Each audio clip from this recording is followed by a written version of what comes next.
தற்போது கிடைத்துள்ள அண்மை செய்தியாக பார்த்து வருகிறோம். மயிலாடுதுறை மாவட்டம் பொன்சையில் ரேஷன் கடையின் மேற்கூரை பெயர்ந்து விழுந்ததால் பெரும் பரபரப்பு ஏற்பட்டிருக்கிறது.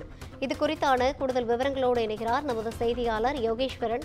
வணக்கம் யோகேஸ்வரன், என்ன நடந்தது? கூடுதல் விவரங்களை பதிவு செய்யலாம்.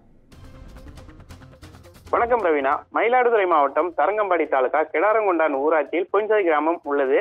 அந்த கிராமத்தில் உள்ள ரேஷன் கடையில் ஊழியராக சித்ரா என்பவர் பணியாற்றி வருகிறார். கடையில் உதவியாளராக சௌரிராஜன் என்ற 73 வயது தக்க முதியவர் ஒப்பந்த அடிப்படையில் வேலை செய்து வருகிறார். தற்காலிகமாக மயிலாடுதுறை மாவட்டத்தில் கடந்த ஒரு வாரமாக மழை பெய்ததன் காரணமாக இந்த காங்கிரீட் கட்டிடத்தின் மேல் பகுதி இடிந்து கீழே விழுந்தது. இதில் கடையில் பணியாற்றி வந்த சௌரிராஜன் தலையில் விழுந்ததால் அவர் மண்டையில் பலத்த வெட்டுக்காயமானது ஏற்பட்டது. உடனடியாக அருகில் இருந்தவர் அவரை மீட்டு மயிலாடுதுறை அரசு மருத்துவமனைக்கு 108 ஆம்புலன்ஸ் மூலம் அனுப்பி வைத்தனர். 108 ஆம்புலன்ஸ் மூலம் வந்த சௌரிராஜனுக்கு மயிலாடுதுறை அரசு மருத்துவமனையில் சிகிச்சைக்காக அனுமதிக்கப்பட்டு அவருக்கு சிகிச்சை வழங்கப்பட்டிருக்கிறது. அவருக்கு தலையில் தையல் போட்டு சிகிச்சை அளிக்கப்பட்டு வருகிறது. ரவீனா, கூடுதல் விவரங்களை வழங்கியமைக்காக நன்றி யோகேஸ்வரன்.